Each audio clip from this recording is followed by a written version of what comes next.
Welcome to our June Fallbrook Climate Action Team meeting. And I think, Cynthia, if you could unmute yourself for a moment and tell us about our August meeting that she scheduled today. Okay. Yes, we're going to have the executive chief of the Buena Vista Audubon Society, and she's going to be talking about that lagoon that has been, artificially blocked for years, and the progress on getting it open and breaking through the weir, and how that affects climate change around here. And maybe we'll learn about birds too. Thank you. You see it okay? So, once again, welcome. If there are any new people here, we're a nonpartisan group of climate activists in Fallbrook mostly, and a few in surrounding areas like Carlsbad, who meet monthly to discuss various climate change issues. And tonight we have a return engagement with someone who's been here before and was very well received, Dave Rosenfeld from the Solar Rights Alliance, who's going to be talking about some legislative issues and maybe a little bit about the CPUC, the Public Utilities Commission. So I'll turn it over to Dave. All right. Thank you, Joy. Nice to be back. And thanks very much for having me here. And thanks for everything that you all are doing to make the planet better. So I'm going to share my screen in just a second. I've got a little presentation and it's about 15, 20 minutes, and then we can do mostly questions. I think my experience is that that's usually where get some good discussion going. And what I'm going to do is I'm just going to update you all on where things stand with rooftop solar. And in the course of doing that, I will end up touching on just where California stands overall with its effort to get off fossil fuels, and also just other things related to just what I think dysfunctional electricity system that's not really working very well for people. So let me share my screen and just give me a sec. So you can tell what my bias is here, and I'd like to walk through, what we're trying to do. And so let me try to start from the beginning, not really the beginning, but the beginning of where this story starts, with the Million Solar Roofs Initiative back in 2005. And many of you were probably a part of it. And we had an Enron scandal, rolling blackouts, and that ended up changing the politics of California pretty dramatically. And it helped to create this new vision of let's start a clean energy industry that brings consumer choice and competition and creates jobs, puts money back in everyday people's pockets, but also just really gets serious about California's clean energy transition. And, if you can remember back to 2005, there was solar and wind, wasn't a lot of it. And there certainly wasn't a lot of rooftop solar. And if you wanted it, you had to usually be either wealthy or technical to get it. So that was back then. Under the Million Solar Roofs over the last, 20 years, solar has become mainstream. And so I think one of my favorite indicators of this, and there's lots of them, is that there's 6 times more solar in Kern County than San Francisco, even though it's the same population. This is, and Solar Rights Alliance, we're the nonprofit association of California solar users. We believe everyone has the right to make energy from the sun. We have about 160,000 supporters around the state. Many of you are on the list. And, my experience is that the politics of people who go solar it's like kind of everything under the sun. And I think that gets reflected here where you see people in Kern County, which tends to be a more conservative county, a rural county. You see, more solar there than in San Francisco. That's not a comment on San Francisco. It's just to say that solar has become something much bigger and more mainstream under the Million Solar Roofs Initiative. Another one that really I think is awesome is that 60% of all rooftop solar is in working and middle class households. So this bar chart, um, households, this is households that make between 100 to 150K. This is households between 50 and 100K, and this is households that make under 50K. Together, that's 60% of all rooftop solar. All the 2 million solar rooftops in California, 60% are middle and working class. So that's a real accomplishment. It's not, we're not where we want to be, but it's just to say it's kind of incredible that in the space of that time, solar has gone from being something for just wealthy people to something that has really become something that everyday people, it's within reach for a lot of people. And we want to make it more than that. And we'll talk about that in a little bit. In 2019, we hit that millionth solar roof. Somewhere in California, a millionth, someone put solar panels on their roof. And we marked that occasion. That's actually me right there with a funny look on my face, with Governor Schwarzenegger, Governor Brown. And at that event, this was in Clovis, at a high school in Clovis that had solar. We, meaning Governors Brown and Governor Schwarzenegger and the rest of us, called to have a new goal, which would be 1 million solar powered batteries. And we can talk about what that's about in a little bit. We invited Governor Newsom to come. He did not come, and he didn't even put out a statement to mark that occasion. And we didn't really think that much of it. We were a little disappointed, but we didn't realize that there was some foreshadowing going on there. So fast forward to 2023, just last year, and California hit its second million roofs milestone. And this is kind of amazing, right? So it took from 2005, 2006 to 2019 to get to the first million. And then it took only from 2019 to 2023 to get to the 2nd million. This is kind of incredible. And you would have thought that that would be a celebration, but if you were following the story last year, that milestone came during the greatest slowdown in rooftop solar history, after a series of anti-solar decisions made by Governor Newsom's administration, namely at the CPUC. And the truth is that rooftop solar has been under attack in California for years. This is not a new thing, but in the last, 2 years, 3 years, the attacks, all from the utilities, have really intensified. And so, so here's just kind of some greatest hits that have been, some of these have been body blows and some of these have been kind of death by 1,000 cuts, but they've all now started to have an impact. So starting in 2022, the governor signed a law that basically declared all small commercial projects to be a public works project. So this would be like putting solar on a church. You'd have to go through the same bureaucracy and red tape as if you were building like a bridge. So there's no rationale for it. But small commercial solar has flatlined since then. So this will be businesses, small factories, industrial parks, and of course, like churches and food banks and, other kinds of nonprofit facilities. Then in December, this is the big fight that you all were involved in, and I want to thank you for it.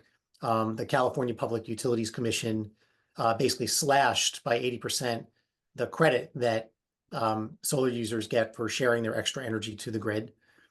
Then last year, the CPUC went a step forward, went one more step and targeted specifically solar on apartments and schools and farms and made it virtually impossible for them to benefit from rooftop solar. So the NEM 3 decision in December 2022, which was mainly focused on homeowners, that was really bad. But what that focused on was the credit that you get for sharing that extra energy back to the grid. This second decision that they then made last year as a follow-up, which focused mainly on apartments and schools and farms, it was that. Plus, they're not even allowed to use the solar energy that they make to just not buy, to power their own load at home, or sorry, in the apartment or the school, if you follow me. Like it's sort of like, it's crazy that you have to describe it. But, even under NEM 3, you make solar energy, it's powering your fridge, right? And it's powering your lights. And then it's just sometimes you make excess. And there's a question about how much you should get compensated for the excess. But there's never been a question about, okay, but the power that comes in that you use right there on the site, that of course you can use, and that reduces your electricity bill. Here, basically, they made it that if you're an apartment, a school, or a farm, all your solar energy becomes the property of the utility and you have to buy it back from them, all of it. And so that was a follow-up.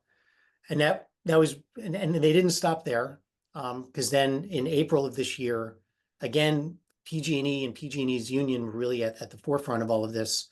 They got another agency, the Contractor Licensing Board, basically stripped solar contractors of their ability to install and repair and maintain solar powered batteries.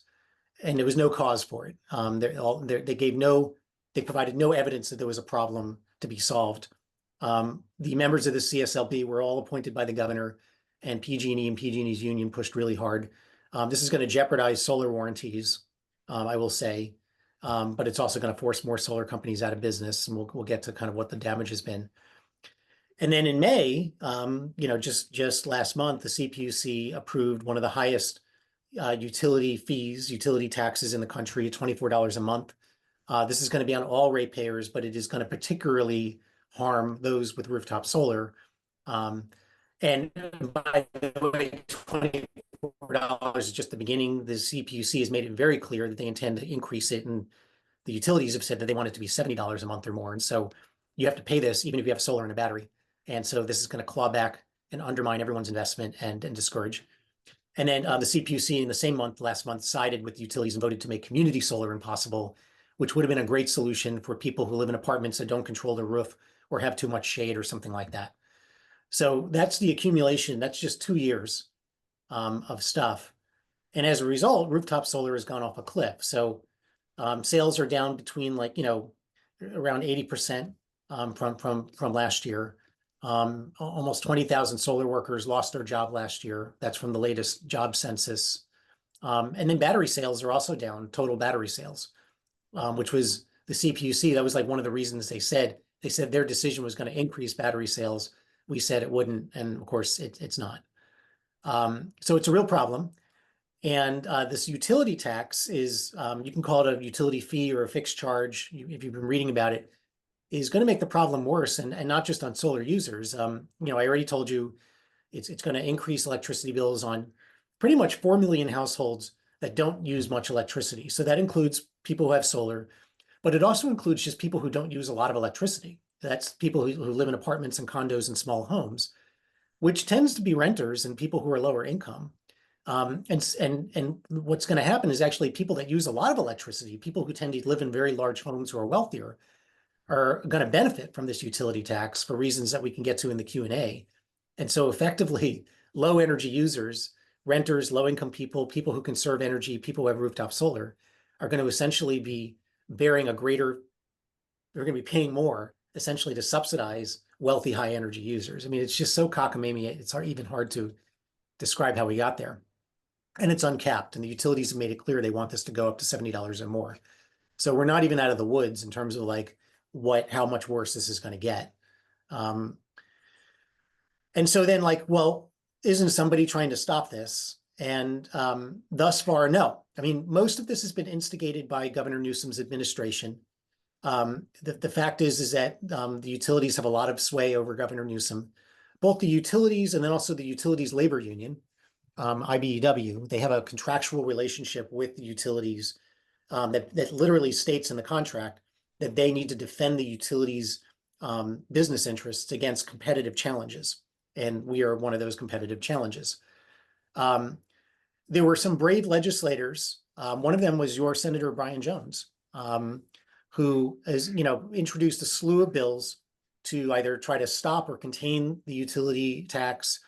There were some bills to try to just fix the mess that the CPUC made. And there were even some bills, like common sense bills, to reduce the influence of utilities in Sacramento, including one that you would have thought would have been a no-brainer, which just simply would have said that the utilities can't use ratepayer dollars to lobby. Okay, yeah, that makes sense.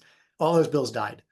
And they died, and some of them died in the most disgusting, just sort of corrupt ways, very undemocratic ways of doing that. So we're certainly not seeing the legislature step up at this point to do something about it. And so, I'm going to get to some, the light at the end of the tunnel, and don't worry, good news. This isn't just going to be gloom and doom, but I want to be very, very real with people about where we are. So this is really bad for everyday people, and it does turn the state's clean energy goals, I'm sorry to say, into a joke. So just to level set, you all know this because you're climate activists, but natural gas is still the single largest source of electricity in California. We get about 40% of our electricity from natural gas. And you can see, this is the black part of the bar chart. It's been pretty stuck there for a couple of years. And this is important because I think we've all seen these headlines that, like around this time of year, spring, there's some headline that says like, on this day, 100% of California's electricity came from renewables. It's working. And I hate those headlines. They're such nonsense because it's like, yes, on like the optimal spring day where you don't have wildfires and it's not 1,000,000 degrees out and people aren't running their air conditioners and there's a lot of sun and the days are getting longer, that's easy to do. The hard part is what happens in August and September when everyone is cranking their ACs and using a lot of electricity, blah, blah, blah, blah, blah. And there we are firing up natural gas left and right. We do not have enough renewable energy on the grid during those peak days. And so as a result, when you look at electricity use year round, we are stuck at around 40%. And that's a problem, right? We're not on track to get off these dastardly fossil fuels that are cooking our planet. And then, so you go, okay, well, are we building a lot of clean energy? So hopefully we're catching up. And we're falling behind on our own goals. So California has laid out, kind of like there's goals for solar, there's goals for wind, there's goals for geothermal, blah, blah, blah, blah, blah. And so if we just unpack solar for a second, if you take California at their word that, we really want to get to 100% clean by 2045, then California has to build 6 gigawatts of new solar every single year. When I say solar, I mean solar farms and rooftop solar, like any form of solar, we need 6 gigawatts in any mix you possibly can.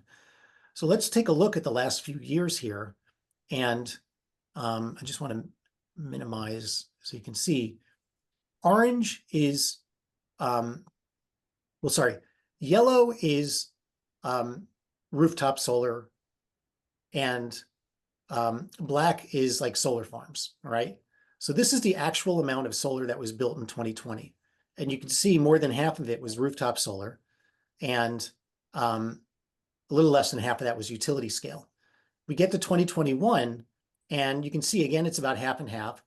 You can see the last few years, it's mostly been half and half, rooftop and solar farms. You can also see that in the last few years, there's only 1 year, 2022, where we actually met the 6 gigawatt goal. Every other year, this orange is the delta. And so then if we kind of look now, rooftop solar is not even on the chart. Like there's some rooftop solar that's getting adopted, but it's not a lot. So you're left with just large scale solar. This is how much, basically all of this has to be made up with large scale solar. And even in the years where we had both, even when we had both cooking, we most of the time never got to 6 gigs. So good luck. We are not going to be able to get to 6 gigs a year by relying on large scale solar alone. We're going to need rooftop solar, but rooftop solar has gone off a cliff. So that's also really bad. We're stuck at 40% in terms of natural gas. We are off track on solar. We're not making up the difference with wind. And then, meanwhile, we're trying to also then, stop selling gas cars and, switch to induction stoves. And we should be doing all of these things. But, there's a reckoning that that the governor and the leadership is not, the right hand and the left hand are not matched up here. So how does the state justify, and how do the utilities justify sending rooftop solar off a cliff, given this is the context? And you might have heard of the phrase, the cost shift, but this is the justification for all of the changes that the legislature has made to the rooftop solar rules. And what the cost shift basically says is that it is cheaper to build solar farms than it is rooftop solar. Rooftop solar users don't pay their fair share of the grid. And as a result, they force the people that don't have solar to pick up the tab. And that's why electricity bills are so high. In other words, if you have rooftop solar, you are the reason why electricity bills are unsustainable in California. And they have sold that bill of goods to the governor and the legislature and the CPUC. And they are absolutely convinced of this. And so then you might ask, well, okay, is there any truth in that? And the answer is no. It is utility PR. If your intuition was that the real cause of high electricity prices is out of control utility spending, you are right. Here is a chart of Edison. I have a similar chart for SDG&E, but it's basically the same. The solid lines are their actual spending on transmission and distribution. That's fancy talk for long distance power lines. That's their actual spending over the last 25 years.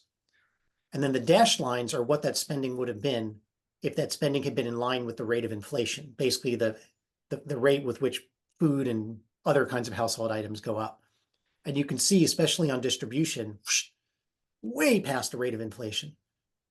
And so then you might then ask, well, okay, but isn't that because a lot of people are using, like we're using more electricity, so isn't that why? And the answer is no, actually. Peak load has been flat over the last 25 years, in large part because people are getting better at being more efficient, they're conserving energy, and rooftop solar. The irony is crazy. So utility spending is out of control. The regulators have been asleep at the switch, and that is why electricity bills are so high. It is, and you kind of go, well, how did that happen? And it's just the regulators really have just been asleep at the switch, but then also the utilities, their business model kind of incentivizes them to do this. The way they make their profit, every dollar that they spend building transmission and distribution, every dollar they spend building long distance power lines, they make an 8 to 12% profit. They get a guaranteed profit that you pay for. It's on your bill. And so the more they spend, the more profit they make for their executives and shareholders. So of course, if you're the utilities, you're like, yeah, let's spend and spend and spend, and let's kind of rig the rules so that the regulators are just rubber stamping. And so that's how we got here. And now, of course, the whole system is very out of control and unsustainable, and people are mad. And so you got to find a scapegoat. And the scapegoat that they have found is rooftop solar. And they invented this as far back as in 2012. And we actually, there's a whole strategy memo done by a very large national, well-respected, kind of political consultant firm. And their memo was leaked, a couple of years ago. One of our allies got it. And so we have this memo, and the memo lays out very, very clearly their cost shift strategy, basically a way to like scapegoat rooftop solar, deflect attention away from what they're doing. And that was national. And then here in California, oftentimes when you criticize this, they'll go, but the CPUC has math that shows what we're saying, that rooftop solar users aren't paying their fair share and are responsible for high electricity prices. But where does that math come from?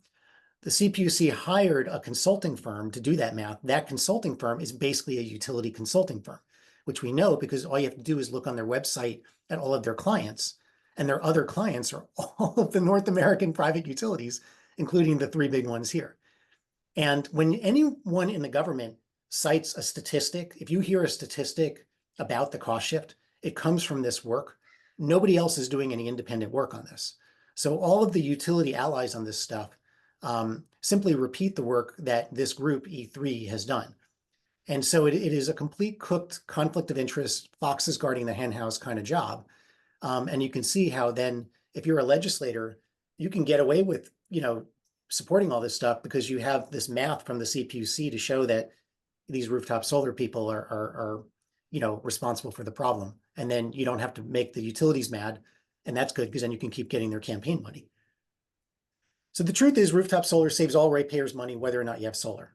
There is so much good data out there about this. And in 2018 alone, the state actually scaled back about $2.5 billion of transmission and distribution spending. We didn't need to build as much of it because of rooftop solar. Economists estimate that rooftop solar saves about $3 billion every year, because then even with all the dynamics I just described, it makes it harder for the utilities to justify additional spending. One very good analysis found that if we scaled up both large scale, but also lots and lots of rooftop solar, the cost of the grid could be about $120 billion cheaper over the next 30 years than if we just do it with solar farms and whatnot, and so forth and so on. That we have just lots of good stuff, and we can give you guys the sources that you can dig in, and I'm happy to do phone calls to kind of dig in with people on the data. But the bottom line is that rooftop solar, when you make your own electricity, you then reduce the need to have to spend money on all of these long distance transmission lines that are really what's driving up. And then that's why the utilities want to get rid of rooftop solar so badly, because more rooftop solar means less ability to profit from transmission and distribution. So California's off track, I'm sorry to say. There's just, no matter how you can slice it, we cannot get to 100% clean energy without a lot of rooftop solar and battery storage. As I said, about half of all the state's solar comes from rooftops. And I would say California consumers are probably not going to electrify unless they have ways of controlling their electricity bills. And you know, we recently got solar a couple of years ago, and it took us just a year of like just these savings that we had for us to go. We needed to replace our stove. It was a no-brainer to do induction. Our air conditioner broke, no-brainer to do a heat pump. You know, our car, you know, we were spending way too much money, our gas car on maintenance, no-brainer to get an EV.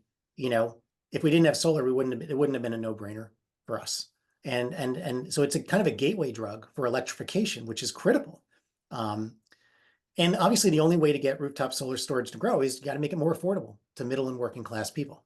You got to figure out how to get it on apartment buildings, and so forth and so on. So we need leadership that's going to put people over utilities, and California can totally do this. You know, more rooftop solar and batteries, we can meet our clean energy goals on schedule. We protect open space.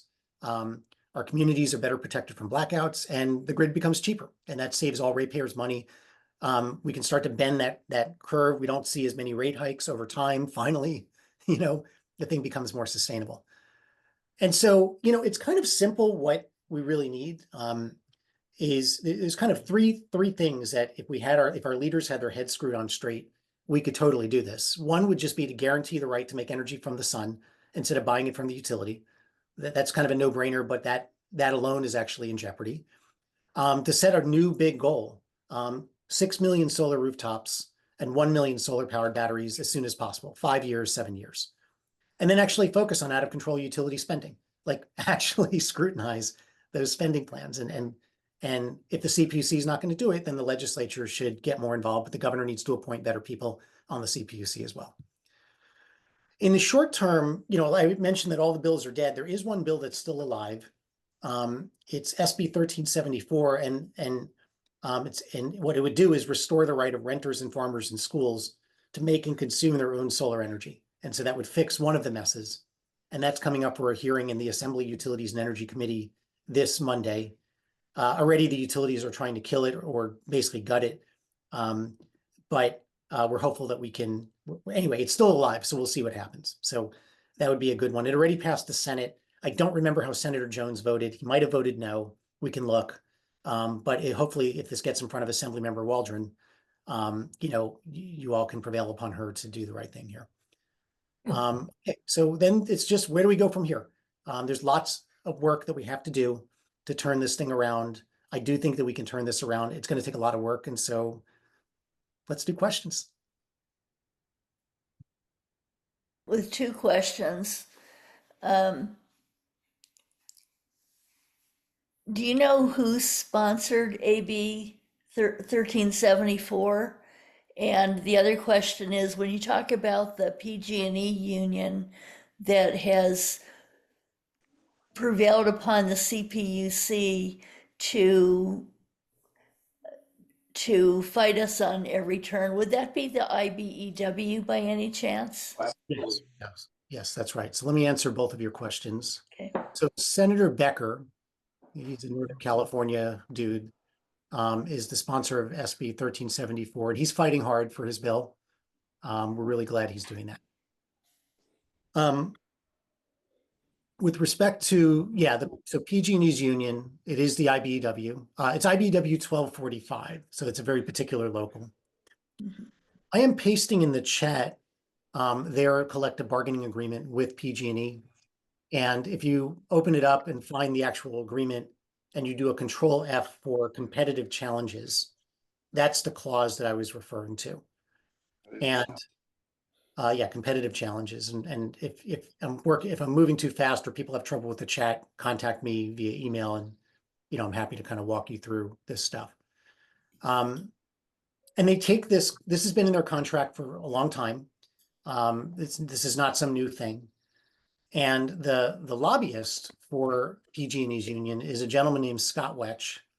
He is probably one of the most effective lobbyists in California politics. He's ruthless. He's an old school, bare knuckled kind of thing. And they shower California politicians with a lot of money. So they work with the utilities in that way. The utilities shower politicians with a lot of money too. If you add up IBEW's money, IBEW 1245's money with the utilities money, it ends up, since 2017, if you combine it all together, it's about $110 million at every level of government. And Newsom got $5 million of that alone. And most of that was during the recall. And, so we think that Newsom, first, this is a payback. Thank you for helping me during the recall. But also, he has his sights on running for president. And IBEW is a big national union. And so you can see where he's courting them to be a very large benefactor, a big donor. And also, this allows Newsom to basically do what PG&E wants without looking like he's doing what PG&E wants, because the IBEW thing is kind of under the radar, and it's hard to explain. And it's hard to explain in California, which is generally a pro-union state. And I'm not disparaging unions. I'm just saying this one union is doing a very bad thing. And so it just kind of scrambles the politics a little bit, and you can see why it's difficult. Anyway, I'm going beyond your question, but there you go. Fred Weirson has a question. Well, actually, it's his wife, Okay. Jeannie.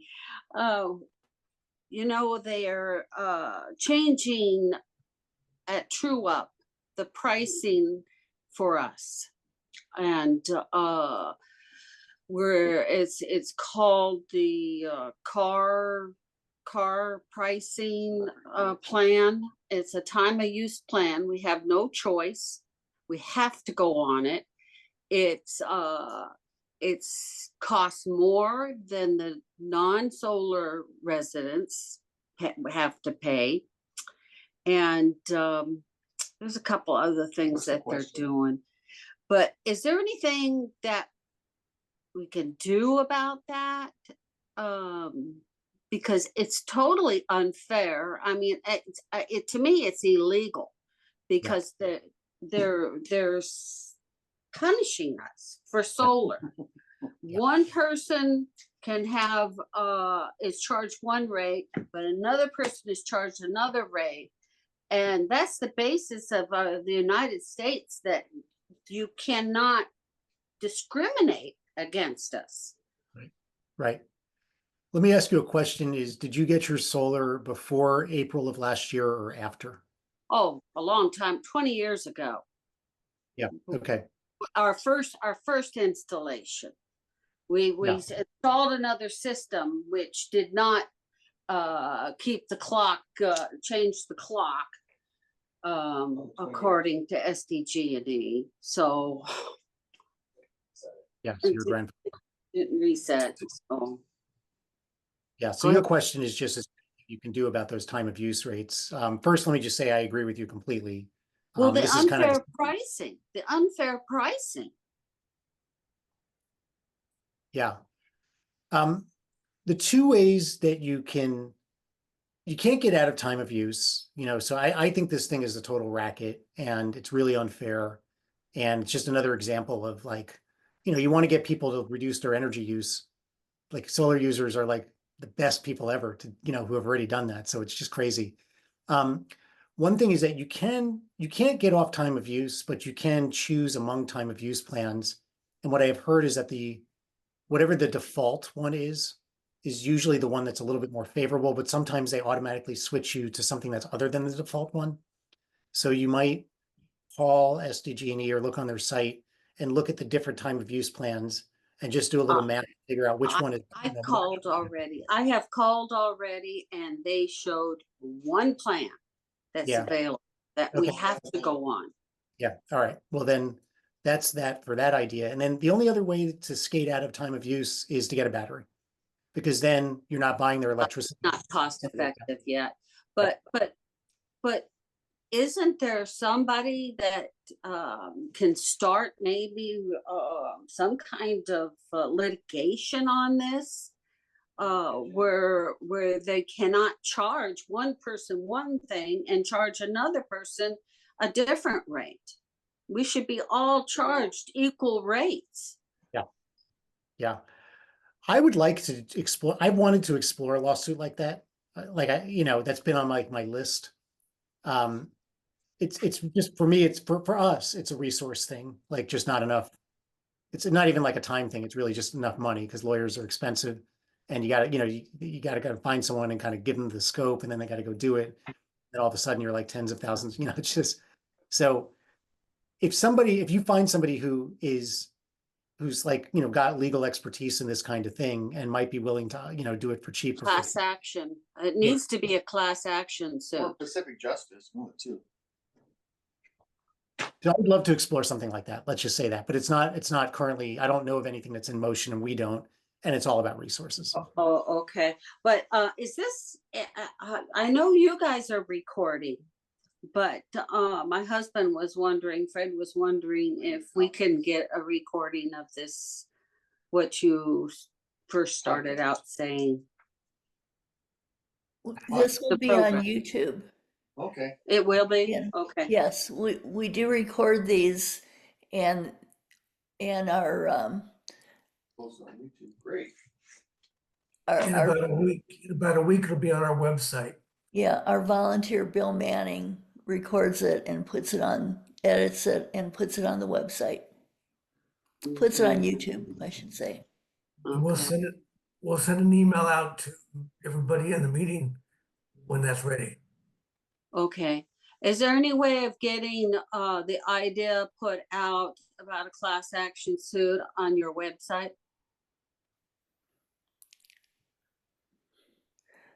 Sure, we can put it on the website, Facebook, but our reach isn't that Great. great to Yeah, really well, influence the anybody. search engines, you never know. Okay. It's in God's hands, but you never know. If we could, I don't have a source to put it on the net, so. Thank you. Cynthia had a question along the same lines. You want to say your question, Cynthia? Yeah, I'm actually quite surprised that there are not any active lawsuits. Seems like there's a number of agencies in the state that would have the ability and the interest in doing so. So I was merely asking if there were any constitutional issues that were being brought up, but that's another step down the line. Well, I should mention there are some lawsuits actually in progress, 2 lawsuits that are moving forward. Yeah, let me do that. So there is a lawsuit that is can you hear me okay? Yes. So there is one lawsuit that is now pending before the California Supreme Court that has been filed by allies of ours, led by the Center for Biological Diversity.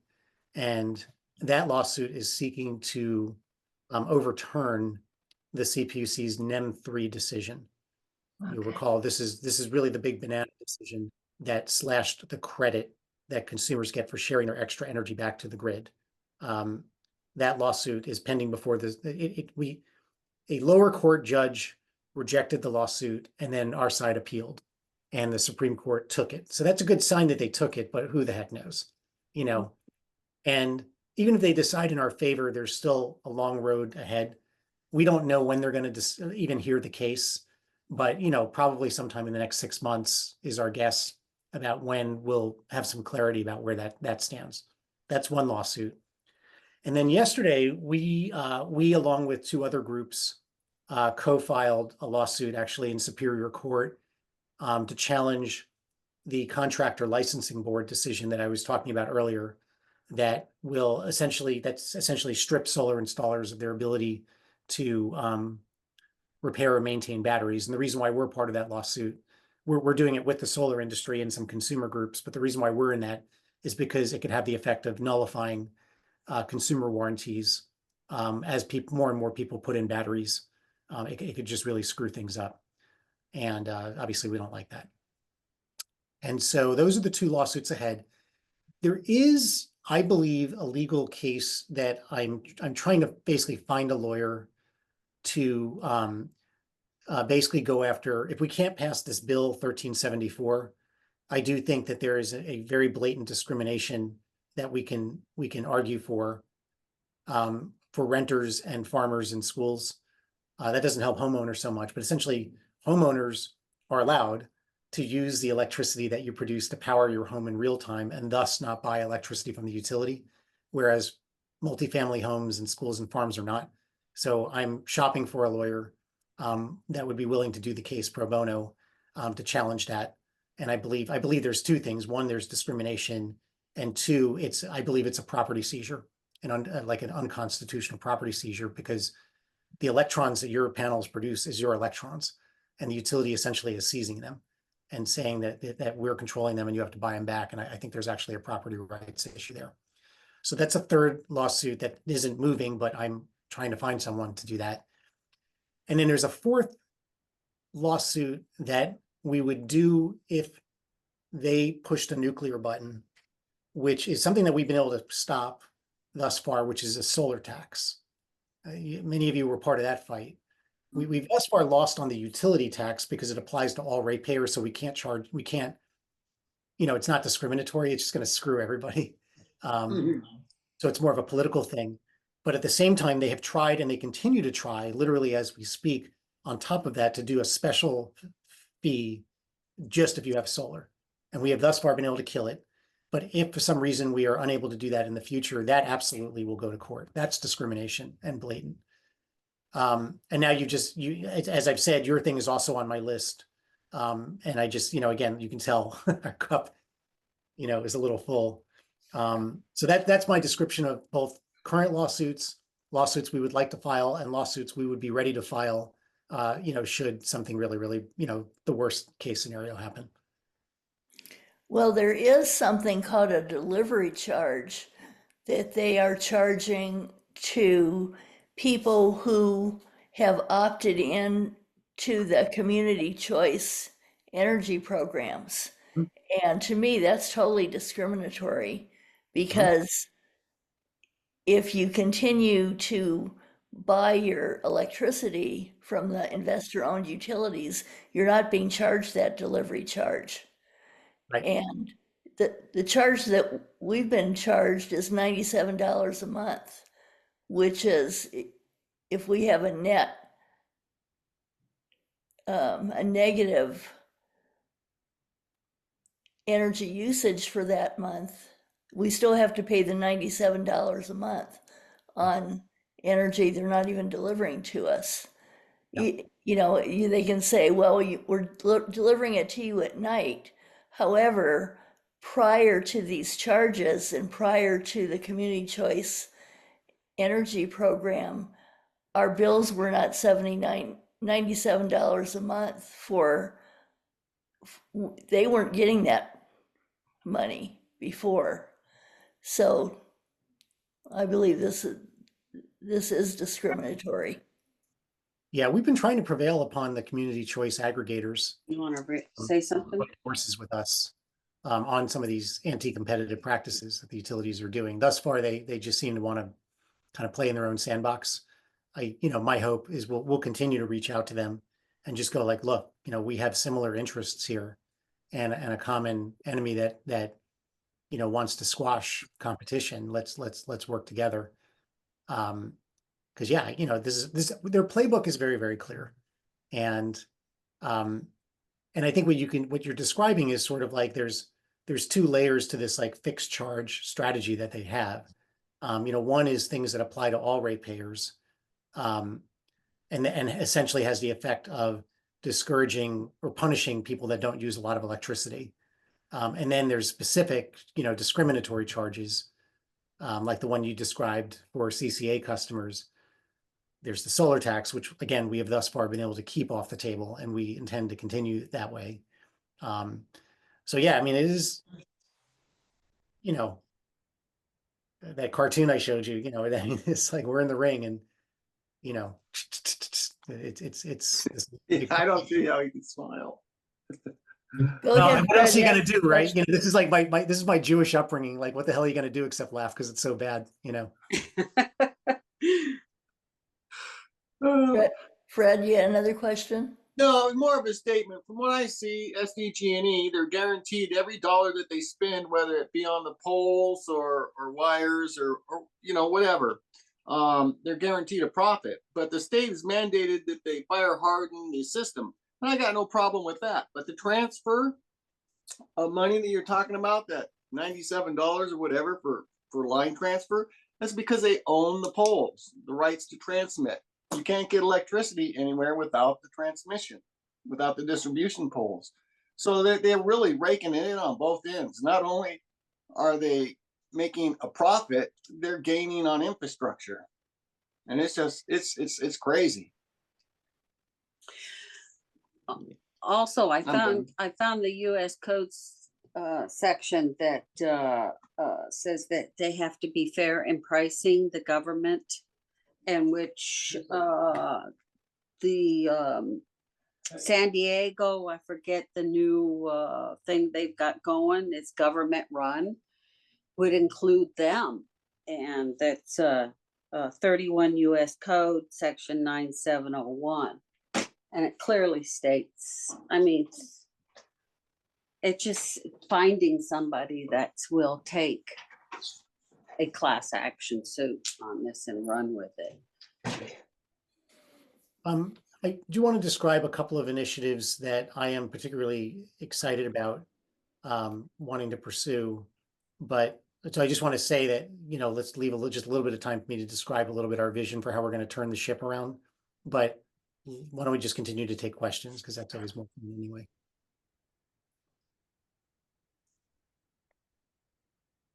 Actually, I want to hear your treatise around. And I should say this is not just mine, but it's other people as well who we're working with, both in the industry and in the NGO world. I mean, it's obvious we have a political problem, that the utilities just, they have the upper hand. It's not surprising. Like, they spend, the utilities and the IBEW spend about $5 million a year on campaign contributions to the legislature alone. By way of comparison, the solar industry spends $150,000 a year on campaign contributions. So, okay, you get what you pay for, I guess. And the environmental community is not really very, I mean, they're just not very united on this particular issue. I mean, and the environmental groups that do endorsements and do make campaign contributions, they're not making this a priority. The big ones, the big green groups, that's really what I'm talking about, is big green.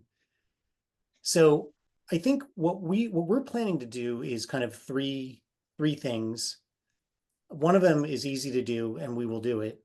And then the other two are harder, but I want to just talk about it a little bit, because we're kind of like just want to talk about it. The first thing is we're going to be, over the next few months, and we would love to work with you all on this, is just getting our message out more clearly and strongly to legislators about just what a mess this thing is. We've been so much on defensive mode, kind of just fighting the utility tax, fighting the solar tax, fighting NEM3, all these things, that, the utilities have just been allowed to kind of like go out and attack rooftop solar and say rooftop solar is to blame for high electricity prices. We need to dial it back. And what we want to do is kind of more make really our priority kind of coming out and just being like, legislators, you're off track. Like, California is off track. You can talk about climate change and green stuff till the cows come home, but here's the facts. Most of our electricity is coming from natural gas. We are not building enough renewable energy. We are not building enough solar. Rooftop solar is flatlined. You can't make up the difference with large scale. We are off track. We are not going to get off fossil fuels, in time, and the planet is going to cook. And you need to get things back on track. And the utilities are lying to you about rooftop solar. Here's how they're lying to you. And in fact, and they're doing that because the real reason why electricity prices are so high is they're out of control spending, and they're trying to hide the ball and blame rooftop solar for it. But in doing so, you're screwing your own climate change goals if you fall for it. So don't fall for it. Instead, say no to the utilities, control their out of control utility spending, and actually let's get rooftop solar growing again. Let's guarantee everyone the right to make energy from the sun. Let's set a new goal of 6 million solar rooftops, 1 million solar powered batteries. So that we want to kind of get that story, and we'll need your help to do that. We plan to make videos. We're going to package this stuff up on the web. We're going to make fact sheets. And we're going to send this information out so that you can then further spread it out in all the ways that people spread information, and in particular get it to your legislators as well, of both parties, and also up and coming people. There'll be candidates running as people get termed out, county commissioners, and really just kind of level set the story and kind of go like, this is utility spending is out of control, and they are scapegoating rooftop solar. And as a result, we are sending California totally off the rails, and we've got to get things back on track. Lather, rinse, repeat. So that's one thing that I think this is going to be a multi-year effort.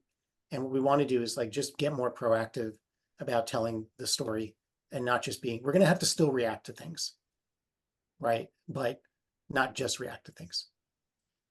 The second thing that I think people like us ought to be starting to seriously consider is a voter initiative. Rooftop solar is wildly popular. When you get outside of the Sacramento bubble and you talk to just everyday people of both political persuasions, rooftop solar is really popular, and people want more of it, not less. And so it's not easy to take things to the voters. The utilities will likely spend 50, 60, $100 million to defeat a measure. We probably won't be able to raise that much money, but a well-crafted measure that is popular, could possibly withstand a utility misinformation campaign if our side has our ducks together. So I'm kind of just wanting to plant that seed with activists of all persuasions and just think about it. What could we do if we work together on something like that? And then I think the third thing is we got to start doing more to hold our elected officials accountable, not just while they're in office, but also during elections. And start to hold them accountable in that way. And so thinking about like, where do your donations go? Where do your donations not go? I think, we're going to have a new governor in 2 years. This governor has been very disappointing with respect to this stuff. Well, there's a bunch of candidates. As they're on the campaign circuit, there are opportunities to ask them questions sometimes, and to, make the presence of this issue felt. And I think people like us can have a big impact. Governors become completely impenetrable once they become the governor. Before they become governor, they're very easy to talk to.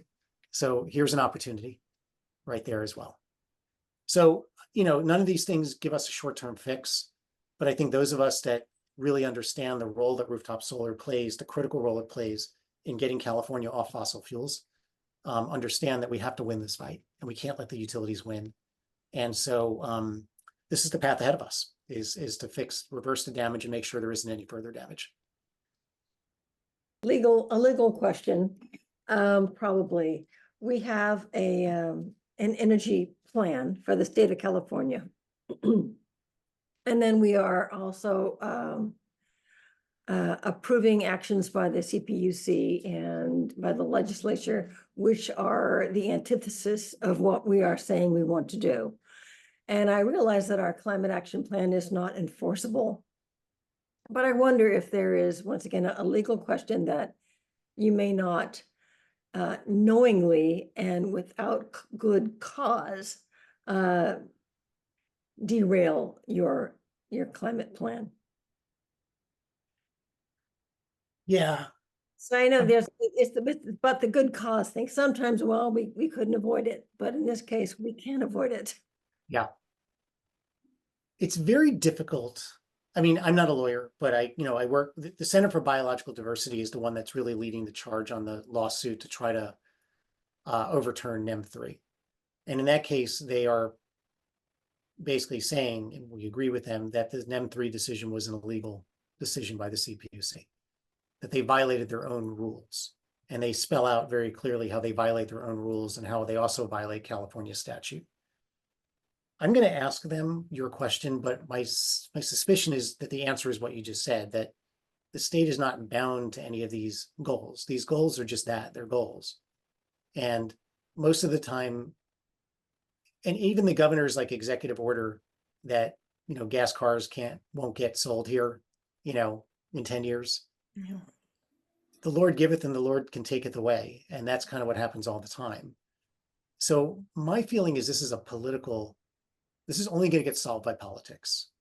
I think there's some things that we can solve through the courts. I mean, that's why we are pursuing some lawsuits, and we'd be prepared to file more where there's just very clear instances of discrimination or property seizure.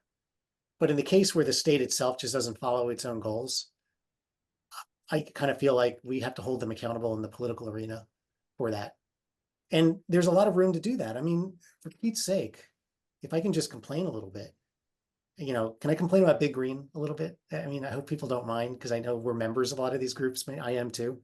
But the amount of hero opportunities that I see the big environmental groups giving Governor Newsom, he's for large scale renewables and for big batteries that the utilities control. And so every time, he does a big ribbon cutting event or something like that, he's always got like a line of environmentalists going like, yeah, Governor Newsom, our clean energy champion. And, personally, I'm kind of like, give me a break. Like, you're just giving him all the cover that he needs. So then when he gets criticized for this, basically cutting one leg of the stool off, like you can do all of these things, but it is a stool. And if you cut off one leg, the stool falls over. And he's just not getting any accountability. And so that's where I think there's a lot of work that we can do even in our own camps to get a little bit more clear about just how to hold these guys accountable. So anyway, I'm done complaining, but I did want to just convey that frustration I have, which is not you all, we are the grassroots, kind of thing. And many of us are members of Big Green, but I wish there was more leadership coming from Big Green too. And I think we need to push them to be better on this. We share that. But I would like to belabor this point one more time. I once belonged to a group that was attempting to stop the construction of a gravel mine in a beautiful, pristine area. And it's a huge multinational conglomerate that was going to build it. And in order to build this, they had to go to the county. In this case, it was a county, and get a variance because this was not an area that was zoned for that. And the county could grant that variance provided they could show that it was necessary. So a group of people got involved in looking at, the California state gravel needs, blah, blah, blah, over a period of time. And they were able to demonstrate that it wasn't necessary, that they'd be granting a variance for no reason. And we stopped it.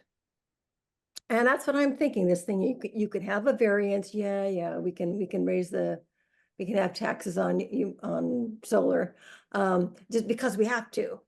But if we don't have to, I have a feeling that there's something, that there might be some way to point out that you can't knowingly and without cause go against your own plan.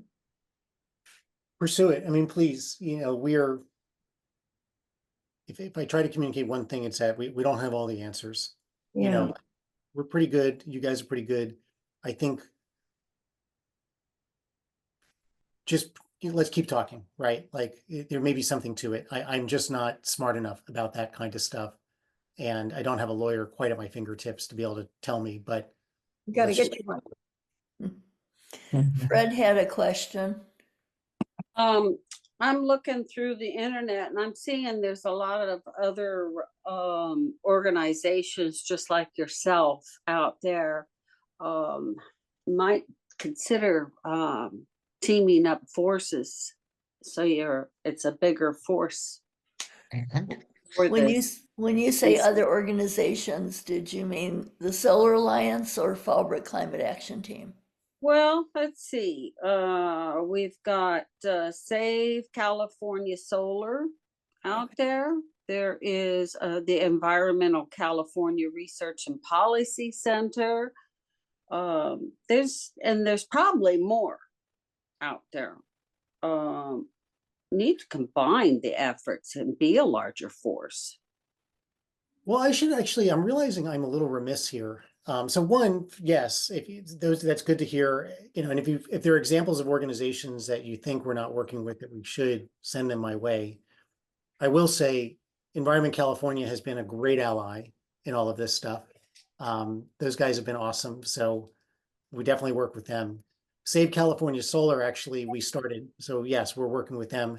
And one thing I do want to just kind of say that I should have right at the beginning is like, there's about like our coalition, we actually have a standing coalition, like many of you are on this list, our coalition includes more than 300 NGOs and, local and statewide environmental groups, social justice organizations, faith organizations, tenants' rights, renters' rights. We've been working really closely with renters' rights organizations. I just put in the chat a website that is the coalition that worked to stop this big utility tax. And I love going to this website, and you're on it too, I believe. I think you guys are probably on it somewhere, because it lists all the logos, and it's really inspiring. Like the groups, I kind of got sour on Big Green, so I want to kind of pause on this. Like, it's kind of awesome, the hundreds of organizations and that are doing a ton of stuff. And that's why we've gotten as far as we've gotten. Like, it's why we've been able to stop a solar tax. It's why we've been largely able to protect existing solar users, from some of these changes. Time of use, all this kind of stuff, but it could have been a lot worse. It's why the utility tax started at $24 and not at $50. And it's why we even have a fighting chance is that, the Alliance, the Solar Rights Alliance is 160,000 solar users. But then there's these 300 other organizations like yourself that have your own memberships, are kicking ass and taking names and all kinds of things. And we are increasingly figuring out ways to work together. I went to the annual dinner of a group called Tenants Together, which doesn't do any work on solar. They advocate for renters. But we worked very closely together to try to contain this utility tax because they would be affected too. And it was an example of sort of like an intersectional coalition. We were going in on solar, they were going in on protecting renters. You would think we didn't have a shared interest, but we did. And we're looking for more things like that. So we're making a lot of progress on that front. We obviously need to be doing more. So where, you come across an organization that you think, you're not sure if we're working with, send it my way. We're always trying to make new friends. Okay, and your way to reach you is on the website. Yeah. Email. Yeah, Joy can share my email if you lose it, but I'm putting in the chat right now my email address as well. All right.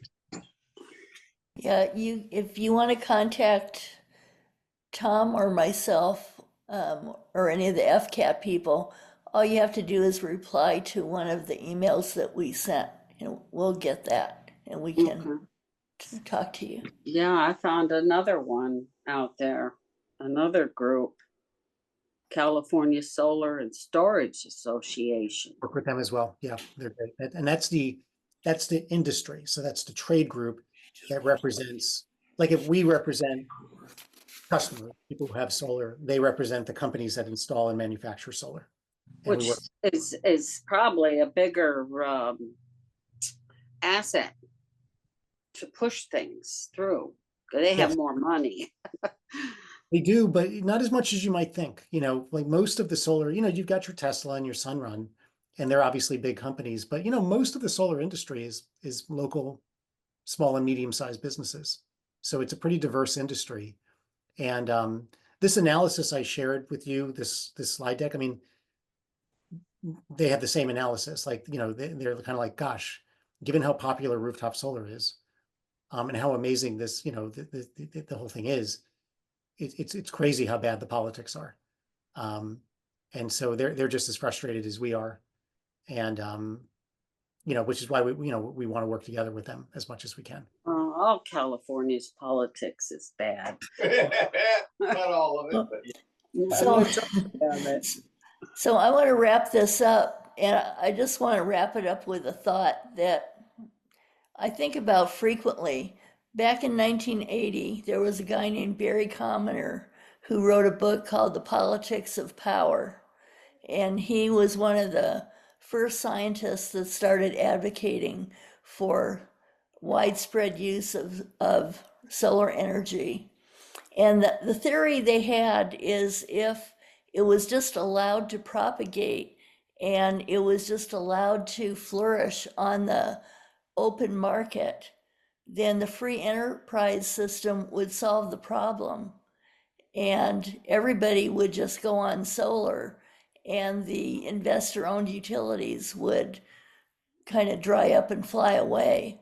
Unfortunately, we don't have a free enterprise economy, because what we have is something that John Eldon mentioned in the chat. We have a monopoly of investor-owned utilities that, you know, they're just like the oil companies and they're just like the cigarette companies were. They just want to maintain their power, and they Oh, don't yeah. care how many people And die of cancer. CalPERS invested in SDG&E also. So you've got them with the interest of them making more money. Right. So anyway, we've got our work cut out for us, but we got our marching orders, so stay tuned. Right. Thank you. Thanks, Dave. If it was easy, it would have been done by now. This is what we're here for, right? Thank you, Dave. You're working hard. As are you. So thank you all. And yeah, let's stay in touch, and great to be fighting with you.